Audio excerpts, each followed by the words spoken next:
What if the most advanced computer ever built was not designed in Silicon Valley? What if it was not designed in any century we have been taught to associate with computers? Is it possible that 2,000 years ago, a civilization built a device with more than 30 interlocking bronze gears that could calculate the movements of the sun, the moon, and every known planet with mechanical precision? If this mystery is pulling you in, please like and subscribe and turn on your notifications so you never miss an investigation.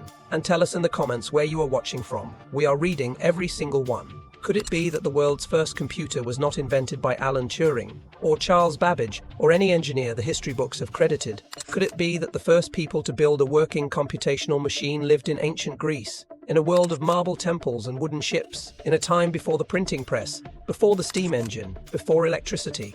And could it be that the only surviving example of that machine spent 2,000 years dissolving at the bottom of the Aegean Sea, waiting to be found? In the year 1900, a diving crew taking shelter from a storm near the small Greek island of Antikythera decided to search the seabed for sponges. What one of them found instead was a Roman shipwreck unlike anything that had ever been documented. The ship had been carrying bronze statues, marble sculptures, glassware, coins, and jewelry. And buried somewhere among its cargo, slowly corroding under 45 meters of cold water, was a lump of bronze the size of a large dictionary that no one on that diving crew thought twice about. That lump sat in storage at the National Archaeological Museum in Athens for nearly a year before a researcher noticed that it had cracked open in the dry heat of the storage room and revealed something inside that had no business existing in any ancient world anyone had ever imagined. There were gears, precisely cut, interlocking bronze gears arranged with a complexity that modern clockmakers would not achieve for another 14 centuries.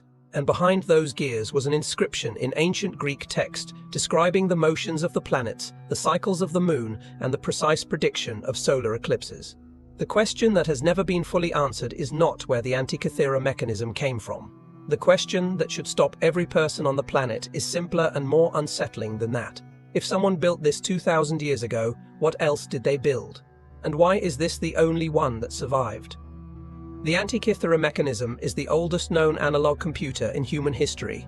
That sentence requires sitting with. Not the oldest known tool, not the oldest known scientific instrument, the oldest known computer. A device built with the specific purpose of taking information in, processing it through a mechanical system, and producing a calculated output. That is what a computer does. It takes input and produces output through a defined process, and that is exactly what the Antikythera mechanism does. It did it in approximately 100 BC. The mechanism is now held in 82 separate fragments at the National Archaeological Museum in Athens. The largest of these, called Fragment A, contains the majority of the surviving gear system. When researchers began studying it seriously in the middle of the 20th century, they identified at least 37 individual gears inside the mechanism. More recent analysis using three-dimensional X-ray computed tomography suggests the original device may have contained as many as 72 gears in total, all of them bronze, all of them hand-cut, all of them interlocking with a precision that required their maker to work at tolerances measured in fractions of a millimeter. To understand why this is extraordinary, it helps to understand what the mechanism could actually do. On one side, a front display showed a calendar dial tracking both the Egyptian calendar of 365 days and the Greek zodiac calendar. A handle on the side of the wooden case drove the entire gear train when turned. The gears then moved pointers across the front display to show the current positions of the sun and the moon against the zodiac. A separate pointer tracked the anomaly of the moon's motion, meaning the mechanism accounted for the fact that the moon does not move at a constant speed in its path around the Earth. It moves faster when closer to the Earth and slower when farther away. This is called the lunar anomaly. Calculating it mechanically required a specific gear arrangement called an epicyclic gearing system. The Antikythera mechanism has one. The next known device in human history to use epicyclic gearing was a European astronomical clock, built in the 14th century AD. That is a gap of more than 1,400 years. On the back of the device, a spiral dial tracked the metonic cycle. The metonic cycle is a period of 235 lunar months, or approximately 19 years, after which the phases of the moon repeat on the same calendar dates. This cycle was known to ancient Greek astronomers, but building a mechanical system that tracked it required a gear with 235 teeth, meshing with another gear in precise mathematical ratio. The Antikythera mechanism has this gear. Researchers have confirmed it through CT scanning. Below the metonic dial on the back was a second spiral dial tracking the Saros cycle. The Saros cycle is a period of 223 lunar months, approximately 18 years and 11 days, after which solar and lunar eclipses repeat in a predictable sequence. The dial did not just track time, it predicted eclipses. Each month on the Saros dial was marked with a glyph in ancient Greek, indicating whether an eclipse would occur in that month, what type of eclipse it would be, and at what time of day it would take place. Below that, a third pointer tracked the exeligmos cycle. This is 3 Saros cycles combined, approximately 54 years, the full period after which eclipse patterns return to the same time of day. The mechanism tracked all 3 nested cycles simultaneously with a single hand crank. On a separate section, the device tracked a 4-year cycle that corresponded to the timing of the major Pan-Hellenic athletic games. The Olympic Games, the Pythian Games, the Isthmian Games, and the Nemean Games all ran on different 4-year cycles, and a dedicated dial tracked which set of games was scheduled in any given year. The person using the device could look at one dial and know whether the next Olympic Games were 1 year away or 3. Research published in 2016 by the Antikythera Mechanism Research Project proposed that the front of the device also displayed the positions of all 5 planets known to ancient Greek astronomy: Mercury, Venus, Mars, Jupiter, and Saturn. If this reconstruction is correct, the mechanism was modeling the entire known solar system simultaneously. All of this from a hand-cranked bronze box the size of a shoebox. No university, no factory, no electricity, no factory, no electricity, no mass production of precision parts. One device, built in approximately 100 BC, doing everything a modern Ori does and more. Built by hands that left no other record of having built anything like it. To appreciate the engineering precision this required, consider what the gear cutting alone would have demanded. Each gear tooth in the mechanism had to be shaped to a consistent profile that would mesh smoothly with the teeth on the adjacent gear without slipping or binding. Irregular teeth would introduce errors into the calculations that would compound over time, rendering the device useless for the astronomical precision it was designed to provide. Researchers who have examined the gear teeth under high magnification have confirmed that their profiles are consistent and well-formed. The person who cut them was working with a level of hand skill and a quality of tool that produced results comparable to early industrial-era machining. The gear with 235 teeth, the one that tracks the metonic cycle, is particularly significant as an engineering object. To produce this gear correctly, the maker first had to establish 235 equally spaced divisions around the circumference of a bronze disc. There is no evidence of any tool from ancient Greece that would automatically produce equal divisions on a circle. The divisions had to be laid out by hand, using geometric construction with compass and straightedge, and then each division had to be marked, cut, and filed to a consistent depth and profile. Doing this for 235 divisions on a single gear, without accumulating an error large enough to distort the final result, required sustained precision of a kind that demands not just skill, but the right kind of patient methodical attention that defines master-level craft. The person who made this gear was not experimenting. They were executing a process they had performed before, to a standard they had been trained to meet. The wooden case that originally housed the mechanism has not survived. Wood does not preserve in salt water the way bronze does. But the dimensions of the case can be estimated from the surviving fragments and from the structure of the gear system. The complete device was approximately 33 centimeters wide, 17 centimeters tall, and 9 centimeters deep, roughly the size of a thick hardback book. It had bronze plates on the front and back covering the dials, and the case itself was secured with metal fittings of which some traces remain. There were 2 hinge doors on the front face, and at least 1 on the back. When the doors were open, the dials were visible. When they were closed, the device was protected and could be transported safely. The design was practical and considered. This was an object built to be carried and used, not merely displayed. The mechanism had a pointer that tracked the phase of the moon across a full lunation cycle, showing the moon as a half-and-half sphere that rotated to display the illuminated half changing from new moon to full and back again. This phase display required a ball or disc inside the front cover that was divided into black and silver halves and mechanically rotated by the gear train. It is a feature designed for visual communication, for showing someone who was not an astronomer the current phase of the moon in a form immediately understandable. The mechanism was not built only for specialists. It was built for use in situations where clear visual output mattered to an audience that included people without technical training. The island of Antikythera sits in the Aegean Sea between the Greek mainland and the island of Crete. It is small, rocky, and steep-sided. Its coastline has been known since antiquity as one of the most treacherous stretches of water in the eastern Mediterranean. The channel between Antikythera and the island of Kythera to its north has dangerous currents, unpredictable winds, and shallow water near its shores. Ancient sailors who knew the Aegean avoided this passage when they could. Ships that passed through it were often taking the fastest route from the ports of the eastern Mediterranean toward Italy. In October of 1900, a diving crew led by a captain named Dimitrios Kondos was returning to Greece from sponge diving operations near the coast of North Africa.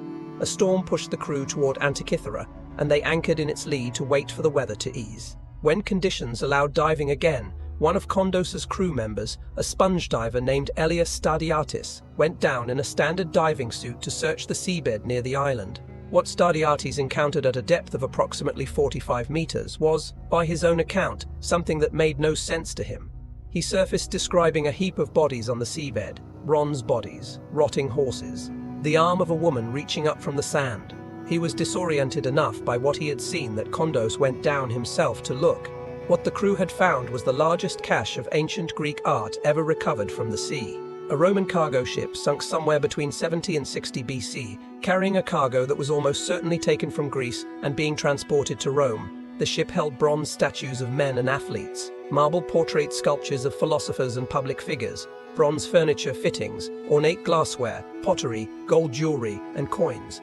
It was the contents of a collection, not a shipment of ordinary trade goods. Someone had assembled all of this deliberately and was moving it west. The Greek government organized a salvage operation that began in late 1900 and ran through 1901. Naval divers from the Greek military worked the site in conditions that were, by the standards of the time, extremely dangerous. 45 meters was close to the practical limit of hard hat diving equipment of that era. The pressure at that depth is significant, and decompression science in 1900 was not yet understood in any reliable way. One diver died during the operation. 2 others were left with permanent paralysis from decompression illness. The recovered material was shipped to the National Archaeological Museum in Athens. Among all of the material recovered from the wreck, one object was not recognized for what it was: a corroded lump of bronze, roughly rectangular, approximately 30 centimeters tall and 20 centimeters wide.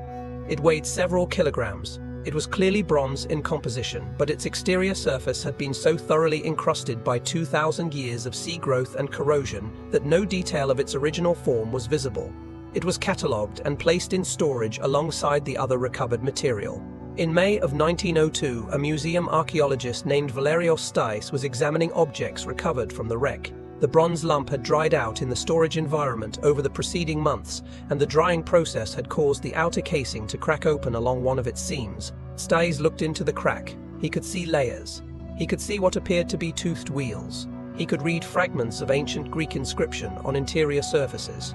He published an initial observation that the object appeared to be some kind of astronomical clock. The academic response was largely skeptical. The dominant assumption in European scholarship at the beginning of the 20th century was that ancient Greek technology, whatever its achievements in the domains of architecture, sculpture, mathematics, and philosophy, had not produced precision mechanical devices. The idea of a geared astronomical calculator from 100 BC did not fit the established picture.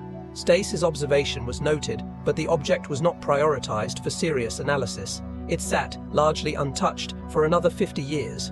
The first researcher to change this was Derek de Solar Price, a British physicist and science historian who became fascinated by the mechanism in the 1950s. Price made several trips to Athens to examine the fragments, and he arranged for the application of a then new technology to the problem. X-ray imaging of the internal structure of the fragments, carried out in cooperation with Greek researcher Charalampos Karakalos, allowed Price to see inside the bronze for the first time.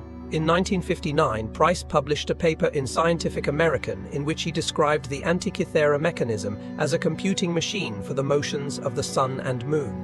In 1974, he published a monograph titled Gears from the Greeks that laid out a complete analysis of the gear system as he understood it. This work established the mechanism as a genuine object of scientific study. Price's analysis was transformative, but it had limits. The X-ray technology of the early 1970s could not resolve fine surface details or render the three-dimensional structure of overlapping gears with sufficient clarity. Many of the inscriptions remained illegible. The spatial relationships between fragments that had separated during or after the sinking were not yet established. and Price's reconstruction of the gear train, while groundbreaking, was incomplete in ways that only later technology could reveal. The decisive advance came in 2006. An international research consortium called the Antikythera Mechanism Research Project brought two technologies to the museum in Athens that had not been previously applied to the object. The first was polynomial texture mapping, an imaging method that captures a surface under dozens of different lighting angles and combines the results to reveal micro-scale surface textures invisible under standard lighting. Applied to the mechanism's corroded surfaces, this method recovered thousands of characters of ancient Greek text that had been unreadable for a century. The second technology was three-dimensional X-ray computed tomography. A British company called X-Tech Systems built a portable CT scanner specifically for the project. Capable of imaging the dense bronze fragments at high resolution, the scanner produced complete three-dimensional models of every surface within every fragment, including internal surfaces where gears and inscriptions had been hidden since the mechanism was sealed inside its wooden case 2,000 years earlier. The combined results of the 2006 project changed the understanding of the mechanism permanently. More than 2,000 characters of readable Greek text were recovered, including large portions of what appeared to be an operating manual for the device. The three-dimensional gear structure, rendered in full detail for the first time, showed mechanisms more complex than Price had identified, and the analysis of how the individual gears meshed and interacted with each other produced a reconstruction that went significantly further than anything previously proposed. The inscription text recovered from the back cover of the mechanism, now called the back cover inscription, contains what reads as a description of the entire planetary system. The mechanism was designed to display. It uses technical terminology from Greek astronomical writing of the Hellenistic period and describes relationships between the planetary periods that correspond closely to the period relations known from Babylonian astronomical records. Reading this text in full confirmed for researchers that the mechanism was not just a lunar and solar calculator, but a device designed to model the planetary system as ancient astronomers understood it. A second major inscription, recovered from the front cover, appears to describe a parapegma, which was a standard form of ancient astronomical almanac that tracked the rising and setting of specific stars and star groups across the year and associated those astronomical events with weather predictions. The presence of this text on the front cover suggests the mechanism was intended for use in a practical context, where both the mathematical positions of the sun, moon, and planets, and the more accessible practical astronomy of seasonal star rising mattered to the user. Since the 2006 project, the site of the Antikythera wreck has been returned to several times by modern archaeological teams equipped with technology far beyond anything available to the 1900s salvage operation. The Antikythera Wreck Project, a Greek-led international team that has conducted systematic survey and excavation of the site since 2012, has documented a wreck site significantly larger than the original recovery suggested. The ship appears to have been substantial, perhaps 40 meters or more in length, which is consistent with the scale of the cargo it was carrying. Additional artifacts have been recovered from areas of the wreck that the 1901 salvagers never reached. Human skeletal remains have been found, representing at least one of the people who died when the ship went down. The possibility that further fragments of the mechanism, or of other similar devices, remain in the unexcavated portions of the wreck has been raised by researchers involved in the project. No additional mechanical fragments have been confirmed as of the time of this investigation. The search continues. The mechanism was made on the island of Rhodes. This is the conclusion most researchers have reached, based primarily on two pieces of evidence.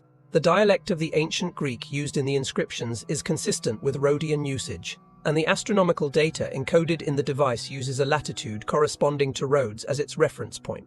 Rhodes in the 1st and 2nd centuries BC was a significant center of Greek mathematical and astronomical work. The philosopher Posidonius, who lived on Rhodes and died around 51 BC, was known in antiquity to have built a model of the heavens. Hipparchus, one of the most important astronomers of the ancient world, was connected to Rhodes and worked there in the 2nd century BC. Whether the Antikythera mechanism was built by or directly in the tradition of either of these figures is not known. What is known is that the mathematical sophistication embedded in the device is consistent with the level of astronomical knowledge that both Hipparchus and the Rhodian tradition represented. The ship that was carrying the mechanism sank in the early 1st century BC. Its cargo was almost certainly assembled in Greece and intended for Roman buyers. The presence of coins datable to the period 70 to 60 BC in the wreck places the sinking within that window. The identity of the ship's owner, the intended destination of the cargo, and the reason the Antikythera mechanism was among the objects being transported remain unknown. The Antikythera mechanism did not exist without precedent in the written record of the ancient world. Several ancient authors describe devices that, when read with the mechanism in mind, sound remarkably like functional mechanical astronomical calculators. Cicero, the Roman orator and writer who lived from 106 to 43 BC, wrote about two separate devices in two different works, both of which match in important ways the function of the Antikythera mechanism. In his political dialogue, De Re Publica, written around 54 BC, Cicero describes a sphere built by Archimedes of Syracuse that could model the motions of the sun, moon, and planets simultaneously. He writes that the sphere, when its single rotation was driven by a hand mechanism, reproduced the different rates at which each body moved through the sky. He writes that it showed eclipses in the same sequence and at the same intervals as they occurred in reality.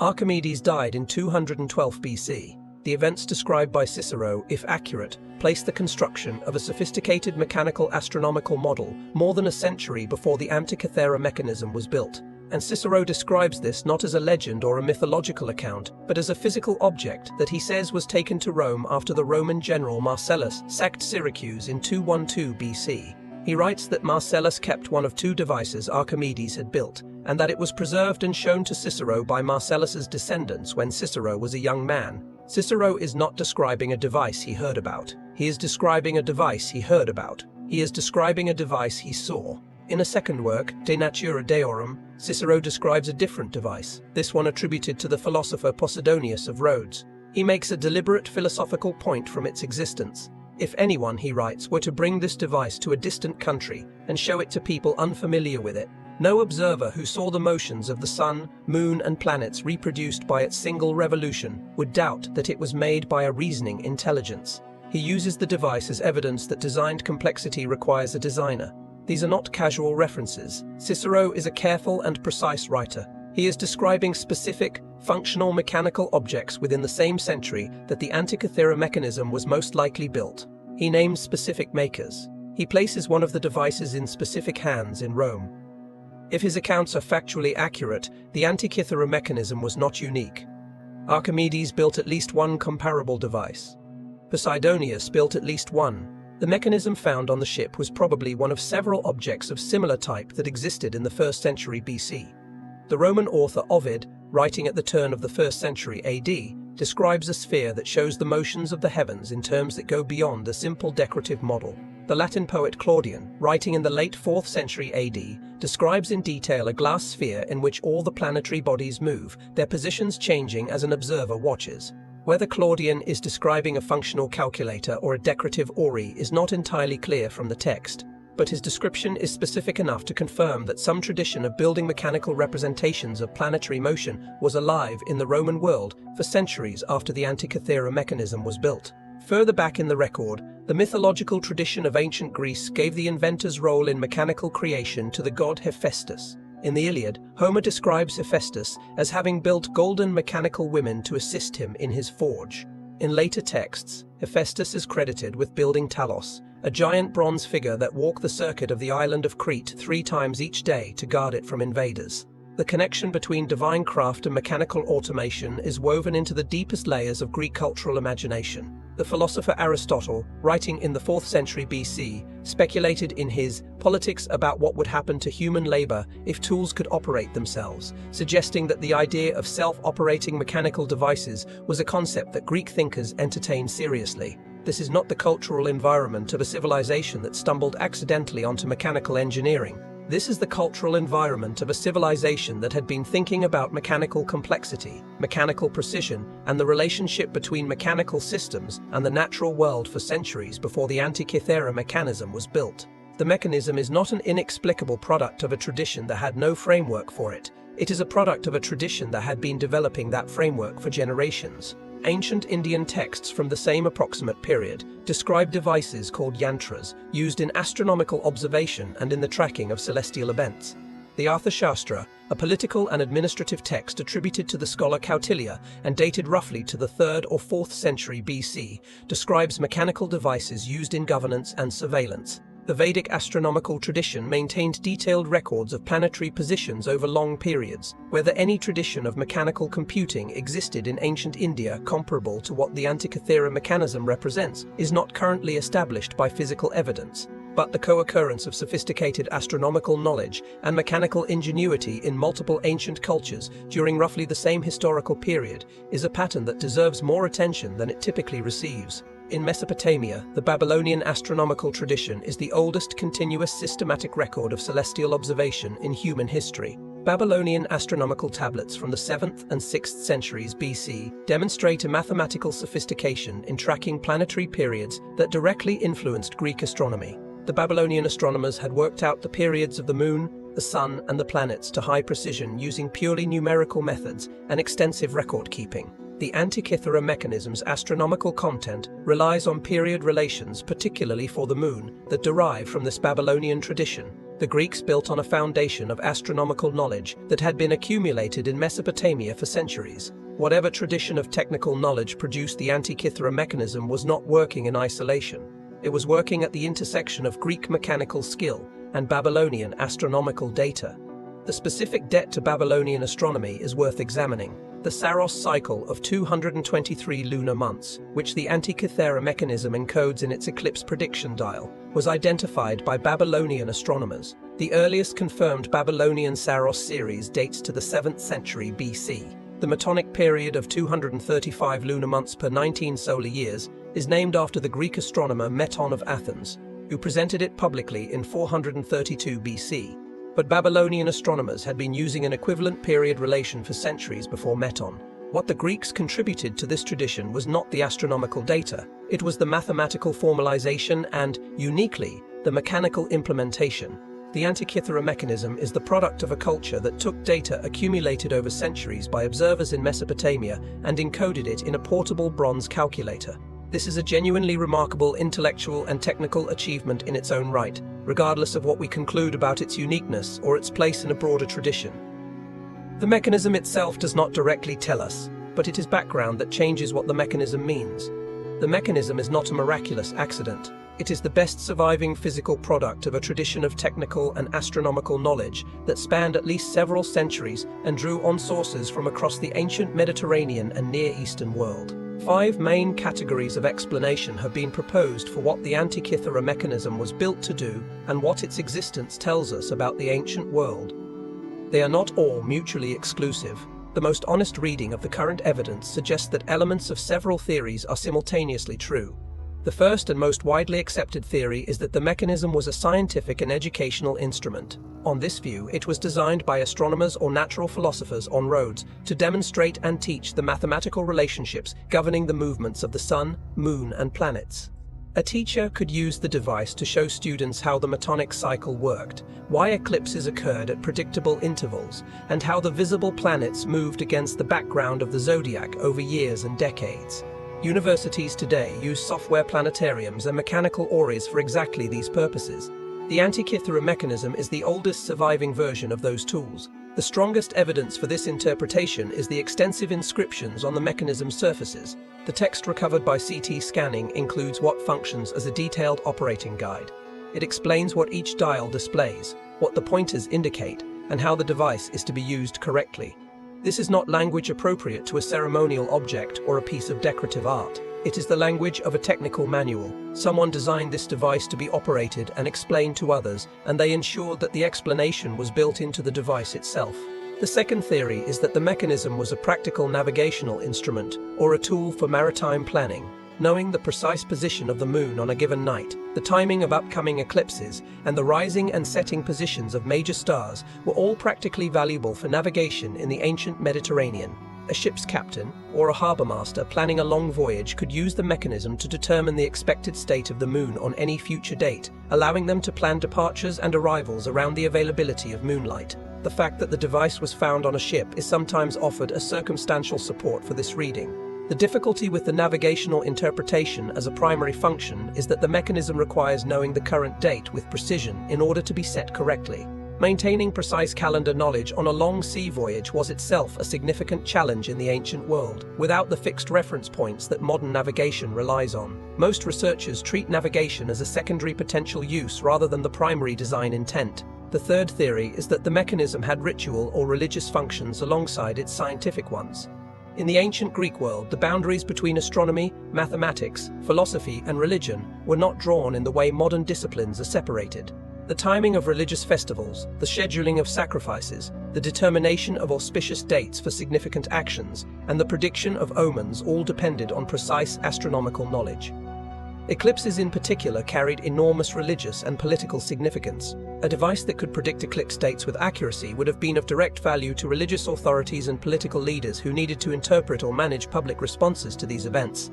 The fact that the mechanism tracks the timing of the Panhellenic Games is notable in this regard. The Olympic Games and the other major Panhellenic competitions were religious events as well as athletic ones.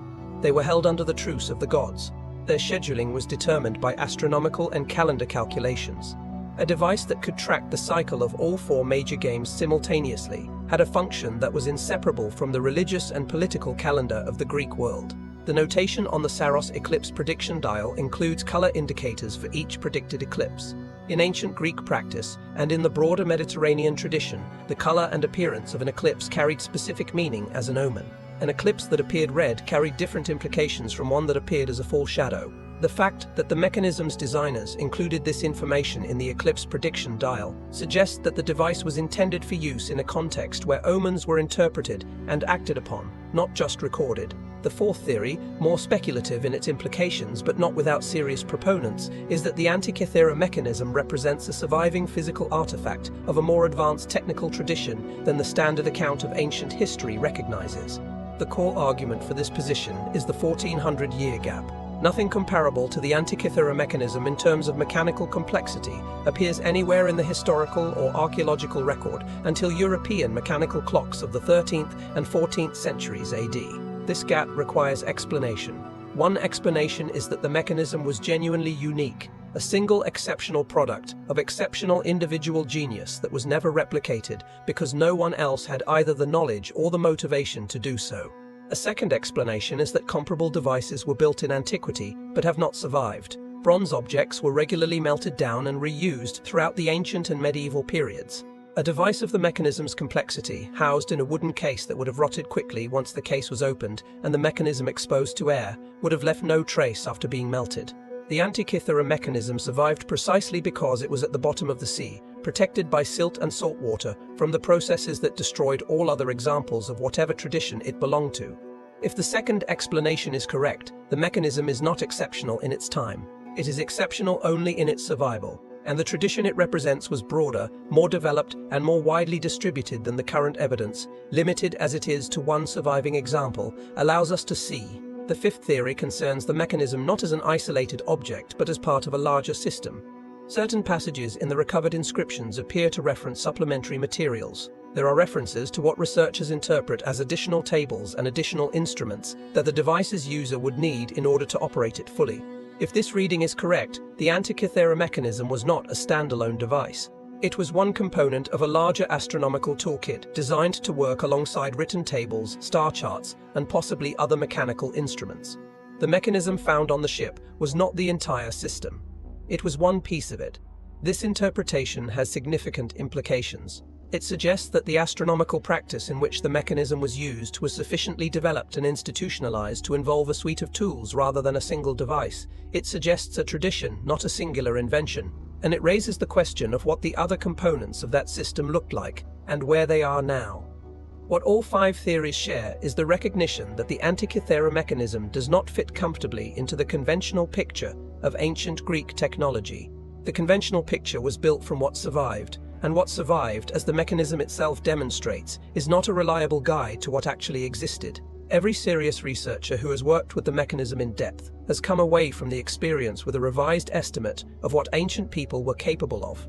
The revision is always in the same direction, upward. The specific question of how the mechanism was designed is one that researchers have approached from multiple directions. One approach is to start from the known astronomical period relations, the ratios between the cycles of the sun, moon, and planets that Babylonian and Greek astronomers had established through observation, and work backward to determine what gear ratios would be required to reproduce those relations mechanically. This is the approach taken by the UCell team in their 2021 planetary reconstruction. The result is a set of constraints on the gear system that is then compared against the surviving physical evidence. A second approach is to start from the surviving gears and fragments, establish what gear ratios they actually implement, and then determine what astronomical cycles those ratios correspond to. This is the approach taken by Price and by most subsequent researchers working directly with the physical evidence. The two approaches are complementary, and the best reconstructions draw on both. The gear ratio that implements the metonic cycle in the mechanism is 254:19. This ratio produces a rotation of the metonic pointer once every 235 lunar months, or once every 19 solar years, which is the metonic period. The choice of this specific ratio is mathematically interesting. 254 is not an obvious number. It requires knowing that in 19 years the Moon completes 254 sidereal revolutions, a fact that is not obvious from simple calendar observation and requires either long-period astronomical record-keeping or sophisticated mathematical derivation. The designer of the Antikythera mechanism knew this. They encoded it in bronze. The gear ratio that implements the Saros cycle in the mechanism is 223:1, with additional gearing to produce the Exeligmos triple Saros cycle display. The Saros period of 223 lunar months was known to Babylonian astronomers by at least the 5th century BC, and possibly earlier. It is the period after which eclipse geometry repeats sufficiently closely that the same sequence of eclipses recurs. Encoding the Saros in a mechanical system required implementing a gear ratio that produced one rotation of the Saros pointer for every 223 rotations of the primary lunar gear. Getting this ratio correct within the physical constraints of the device, using a gear train that also had to implement multiple other period relations simultaneously with a single input shaft, was a genuine engineering challenge at any level of technology. The designer met that challenge. The mechanism works, not in the approximate way of a rough model, but in the precise way of a calibrated instrument. This is the fact that consistently surprises researchers who approach the mechanism expecting to find something clever but imprecise. It is not imprecise. Its period relations are encoded to the accuracy that Babylonian astronomical records allowed, and those records were accurate enough that their eclipse predictions, for example, were reliable within hours over periods of decades. The Antikythera mechanism is an accurate instrument because it was built by people who had access to accurate data and the mathematical skill to implement that data in a physical system. The CT scanning carried out by the Antikythera Mechanism Research Project in 2006 produced results that went beyond what anyone involved in the project had anticipated. The most significant revelation concerned the back panel of the mechanism and the information encoded within its spiral dials. Researchers already knew from Price's earlier work that the back face carried two large spiral dials. The upper spiral tracked the metonic cycle, divided into 235 cells for the 235 lunar months of the 19-year period. The lower spiral tracked the Saros cycle, divided into 223 cells. What Price's X-ray analysis had not been able to fully resolve was what was written inside those individual cells. The CT imaging, combined with the polynomial texture mapping, recovered the cell inscriptions in detail. What emerged was more specific and more revealing than anyone had expected. Each cell on the Saros spiral contains a prediction written in abbreviated ancient Greek. The prediction specifies the type of eclipse anticipated in that month, whether solar or lunar. It specifies the time of day at which the eclipse will occur, coded against a 6-hour division of the day. And it includes a notation that researchers have interpreted as the color or appearance of the eclipse, corresponding to ancient practices of reading eclipses as omens. This means the device was not simply keeping track of time or modeling the sky. It was producing specific, month-by-month predictions about the future. Set the mechanism to the current position on the Saros spiral, and you could read off not only whether an eclipse was coming, but what kind, when in the day to watch for it, and what it would look like. 2,000 years before any eclipse prediction software existed, a bronze device the size of a shoebox was doing this calculation mechanically. The three-dimensional imaging also settled, with precision that earlier X-ray analysis could not provide, the structure of the epicyclic gear arrangement used to model the lunar anomaly. An epicyclic gear system consists of one or more gears that rotate around the axis of another gear while simultaneously rotating on their own axes. This allows a gear train to produce a non-uniform output ratio from a uniform input, which is exactly what is needed to model the Moon's varying speed in its orbit. The specific arrangement in the Antikythera mechanism uses a pin and slot mechanism inside a rotating epicyclic frame. This was a genuinely sophisticated engineering solution to a difficult mathematical problem. The next appearance of a pin and slot epicyclic mechanism in any known device is in a European astronomical clock of the 15th century AD. In 2021, a research team at University College London published a proposed reconstruction of the planetary display that would have appeared on the front face of the mechanism. Their analysis was based on combining the period relations described in the recovered inscriptions with an engineering analysis of what gear arrangements would be required to produce those period relations within the known physical dimensions of the mechanism's case.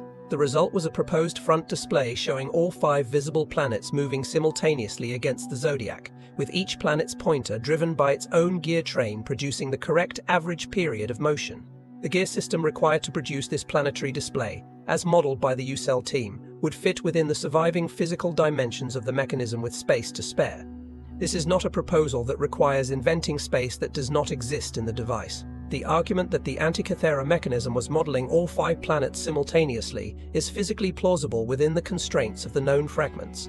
It is contested in its specifics, and some researchers propose different reconstructions of the planetary system, but the UCell model has not been refuted. The mathematical reasoning behind it is serious. If the UCell reconstruction is correct, the front face of the Antikythera mechanism was doing the following simultaneously. It was showing the current day on the Egyptian calendar and the Greek zodiac calendar. It was showing the current position of the sun against the zodiac. It was showing the current position of the moon against the zodiac and indicating the moon's phase. It was showing the current positions of Mercury, Venus, Mars, Jupiter, and Saturn against the zodiac. And all of this was being updated by turning a single handle on the side of the wooden case. You could stand in front of this device in 100 BC, turn the handle to a specific date, and see the entire known solar system laid out before you. Turn it forward and watch the planets move through the next year, or the next decade, or the next century. Turn it backward to any date in the past and see where every planet was on that night. Modern equivalent, the Sky Safari app on a smartphone. Turn it to any date and see the sky. The Antikythera mechanism was doing this 2,000 years earlier with hand-cut bronze gears. The difference between the Antikythera mechanism and a modern planetarium app is not conceptual. The concept is identical. Input a date, receive a display of planetary positions. The difference is in the implementation. The mechanism implements this concept through physical gears turning against each other at specific ratios. The app implements it through a processor executing mathematical algorithms millions of times per second. Both are computing devices. One is made of silicon and runs on electricity. The other is made of bronze and runs on the motion of a human hand. Both do the same thing. This comparison is not made to minimize the difference between ancient and modern technology. Modern technology is vastly more capable in almost every dimension: speed, accuracy, portability, the range of problems it can address. The comparison is made to illuminate something about the Antikythera mechanism that is often understated in discussions of it. The mechanism is not merely an impressive ancient artifact. It is an impressive computing device by the standards of any era, built to solve a specific class of problems that required not just knowledge, but a particular kind of systematic mechanical thinking. The person who designed it was not a craftsman who stumbled onto a clever arrangement of gears. They were an engineer who understood what output they needed, derived the gear ratios required to produce that output, and then built the system. This is exactly what a modern engineer does when designing a mechanism. The process is identical. The materials and scale are different. The precision of the gear teeth in the surviving fragments has been analyzed by researchers using metrology techniques normally applied to modern precision components. The tooth profiles are not perfect by modern machine standards. There is variation from tooth to tooth that would not be acceptable in a modern instrument. But the variation is consistent enough that the gear train functions correctly over its full range of motion. The ancient maker did not need machined perfection. They needed sufficient precision for the gear train to track astronomical periods accurately over the timescales relevant to the device's use. The teeth they produced achieved this. The instrument worked. Among the 82 fragments of the mechanism, one designated fragment G has not been fully integrated into any reconstruction of the main device. Fragment G contains gear teeth and portions of what appears to be a ring or collar structure. Some researchers have proposed that this fragment does not belong to the main gear train at all, but rather to a second, smaller mechanism that was stored inside the same wooden case. If such a second device existed, its function remains uncertain, and no other fragments have been confidently identified as belonging to it. Whether it was separated from the other material during the sinking, lost during the 19th century salvage operation, or still lies on the seabed near Antikythera is unknown. The shipwreck itself was only partially excavated during the original 1900 to 1901 salvage. Modern archaeological surveys of the site, carried out in the 2010s and 2020s by teams using advanced underwater excavation technology, have recovered additional material from the wreck that was missed or bypassed during the original work. These more recent operations have found skeletal remains of at least one person who died in the sinking, as well as additional artifacts including jewelry, glass, and bronze. The surveys have confirmed that the wreck covers a significant area and that the original salvage recovered only a portion of what was there. Whether additional mechanical fragments remain on the seabed has not been established. The possibility has not been ruled out. The shipwreck itself was only partially excavated during the original 1900 to 1901 salvage. Modern archaeological surveys of the site, carried out in the 2010s and 2020s by teams using advanced underwater excavation technology, have recovered additional material from the wreck that was missed or bypassed during the original work. These more recent operations have found skeletal remains of at least one person who died in the sinking, as well as additional artifacts including jewelry, glass, and bronze. The surveys have confirmed that the wreck covers a significant area and that the original salvage recovered only a portion of what was there. Whether additional mechanical fragments remain on the seabed has not been established. The possibility has not been ruled out. The 82 fragments of the mechanism are numbered and catalogued, and researchers have spent decades determining which fragments join to which. Some joins are physically confirmed by matching surfaces. Others are proposed based on analysis of the inscriptions, where text on one fragment continues on another. The current state of the reconstruction is substantially more complete than what Price worked with in the 1970s, but it is still incomplete. There are gaps in the gear system where fragments are missing entirely. There are inscriptions that end at a break and do not continue on any known fragment, meaning either that the corresponding fragment has not been found or that it was lost to the sea before the mechanism was recovered. The largest unknown in the current reconstruction concerns the front of the device. The back is relatively well understood. The Metonic spiral, the Saros spiral, and the Exeligmos display are all established with good confidence. The game's dial is confirmed. The structure of the epicyclic lunar anomaly mechanism is settled. The front is more problematic. The surviving fragments of the front dials and their pointer system are fragmentary and incomplete. The planetary display proposed by the UCell team in 2021 is built substantially on the inscriptional evidence rather than on the surviving gears, because the gears that would have driven the planetary pointers are mostly missing. The proposal is mathematically consistent and physically plausible, but it is a reconstruction based on inference rather than a direct reading of surviving physical evidence. This distinction matters for how the mechanism is understood. What is known directly from the physical evidence is already extraordinary. What is proposed based on the inscriptional evidence and mathematical analysis is extraordinary in a way that is even harder to accept at first. The established facts about the mechanism, the lunar anomaly gearing, the Saros eclipse prediction, the Metonic calendar, the game's dial, are not contested by any serious researcher. The planetary display, if confirmed to the standard of the established facts, would make the device even more remarkable than it already is. The identity of the ship itself remains uncertain. Its cargo was not the cargo of a commercial merchant. The bronze statues and marble sculptures recovered from the wreck represent an enormous investment of material and skilled labor. They were almost certainly taken from sanctuaries or collections in Greece, most probably during the period of Roman military operations in the eastern Mediterranean that followed Rome's decisive expansion into Greece after 146 BC. Some researchers have proposed that the ship was part of the fleet of the Roman general Lucius Cornelius Sulla, who sacked Athens in 86 BC and stripped it of cultural treasures. Others have proposed a connection to the campaigns of Julius Caesar or to the operations of pirates whom Roman forces were suppressing in the late 1st century BC. None of these identifications can be confirmed by the available evidence. What can be said is that the Antikythera mechanism, whatever its exact origin, was among the possessions of someone with the wealth and the intellectual interests to own both a collection of high-quality ancient art and a precision astronomical calculator. This was not a device owned by an ordinary merchant or a military officer. It was the kind of device owned by someone who understood what it was and why it mattered. Whether that person intended to use it in Rome, to display it as a curiosity, to demonstrate it as a teaching instrument, or to sell it to another wealthy collector is something we cannot know.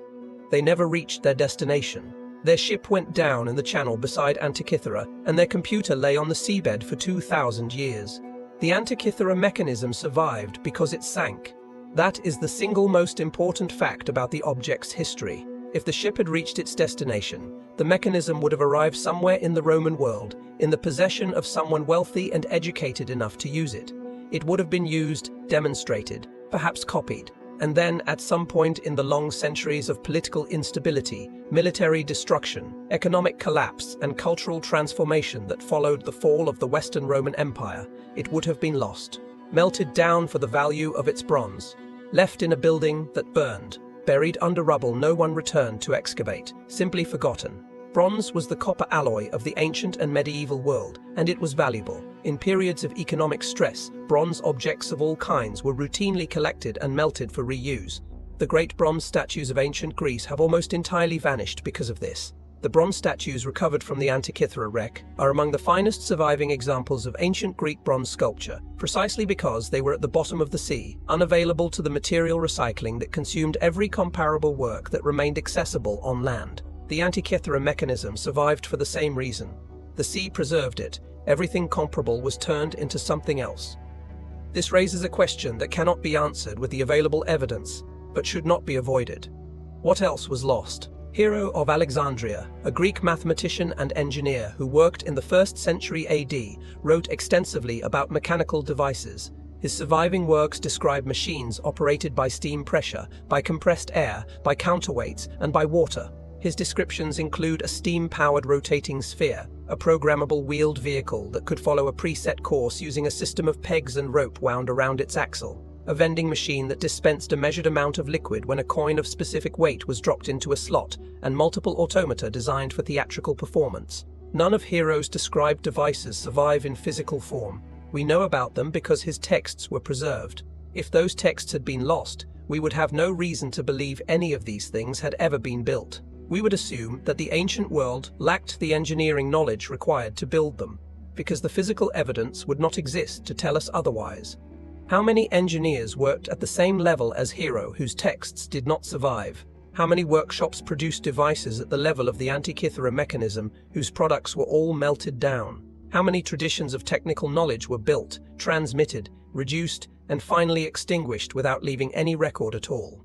The Library of Alexandria is the standard reference point in any discussion of lost ancient knowledge, and it is overused in that role partly because the popular account of its history is inaccurate. The library was not burned in a single catastrophic fire by a single identifiable villain. It declined over centuries through a combination of budget cuts, military damage, political indifference, religious hostility, and the practical difficulties of maintaining any large institution across long periods of political instability. Julius Caesar's fire in 48 BC may have damaged a warehouse containing books awaiting shipment rather than the library's main holdings. The Emperor Aurelian's campaign against Zenobia in 272 AD destroyed part of the Bruttium district of Alexandria, where portions of the library's collection were housed. The Patriarch Theophilus's dismantling of the pagan Serapeum in 391 AD removed another significant collection. By the time of the Arab conquest of Alexandria in 642 AD, it is genuinely uncertain what remained.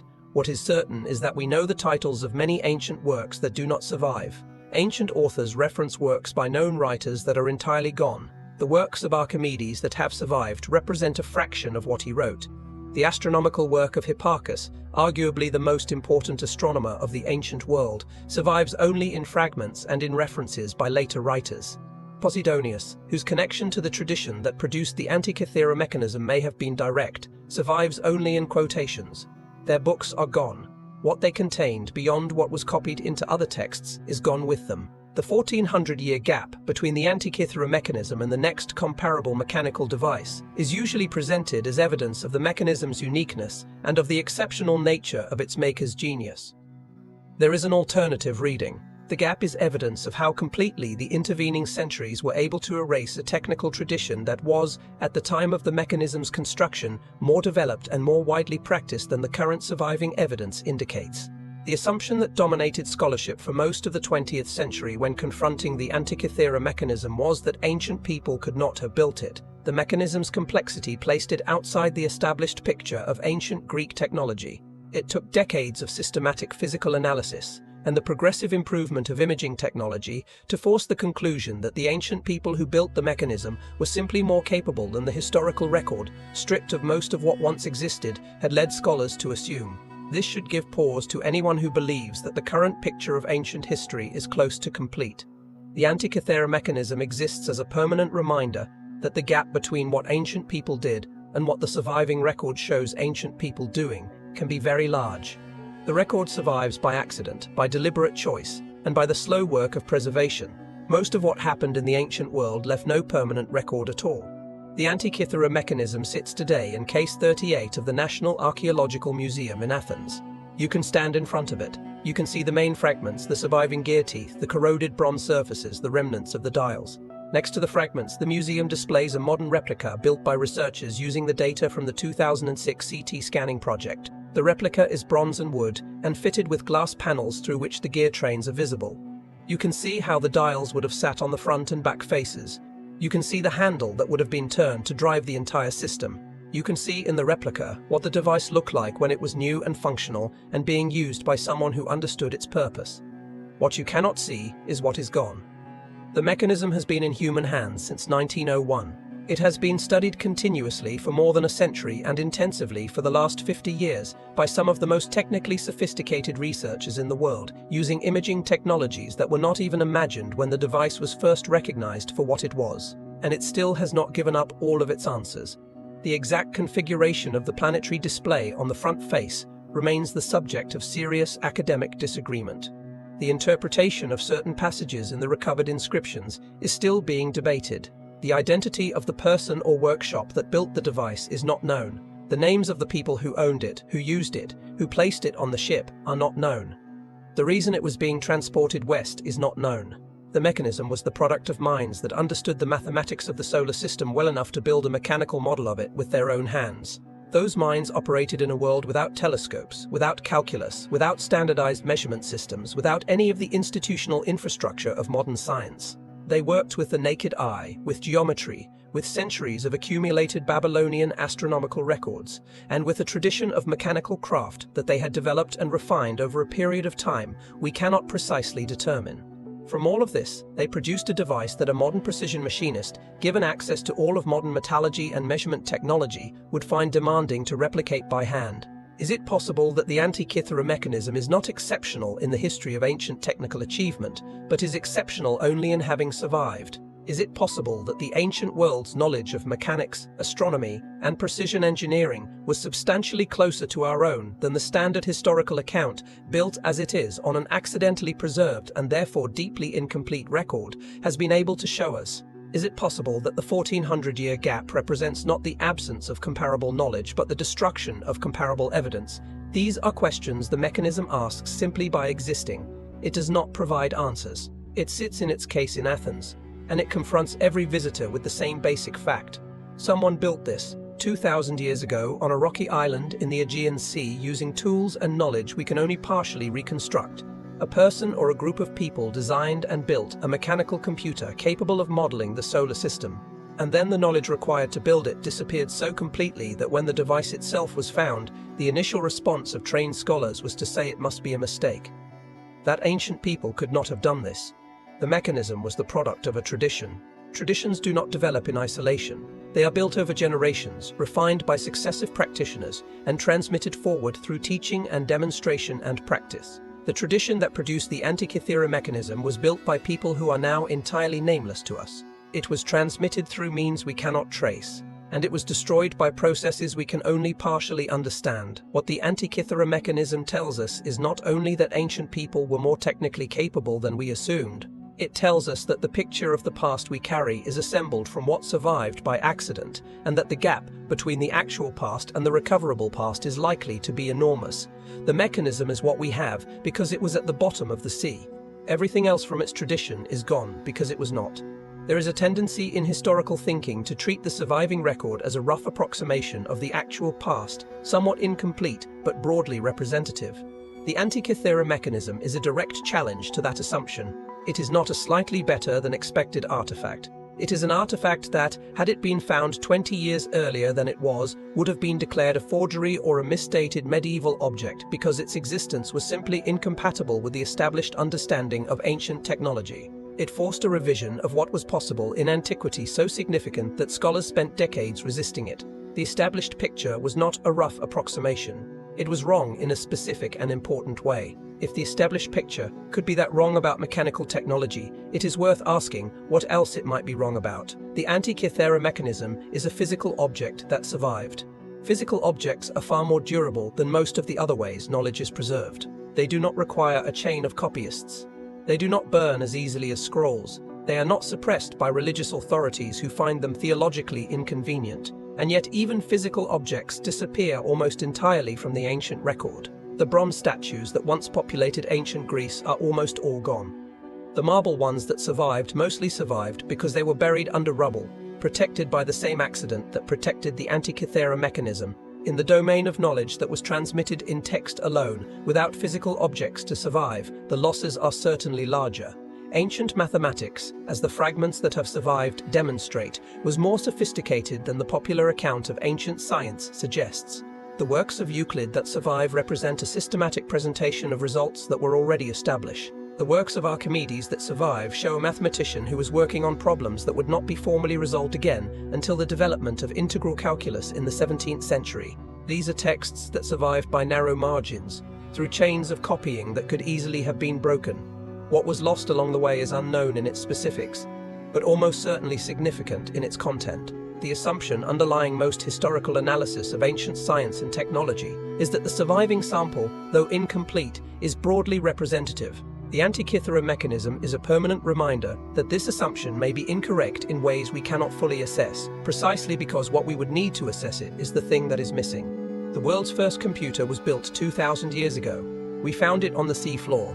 We have been studying it for more than a century, and the most important thing it has told us is not how it works. The most important thing it has told us is how much we do not know. Consider what this device means for the standard account of human technological progress. The standard account describes a broadly linear progression from simple to complex, from primitive to sophisticated, from ancient to modern.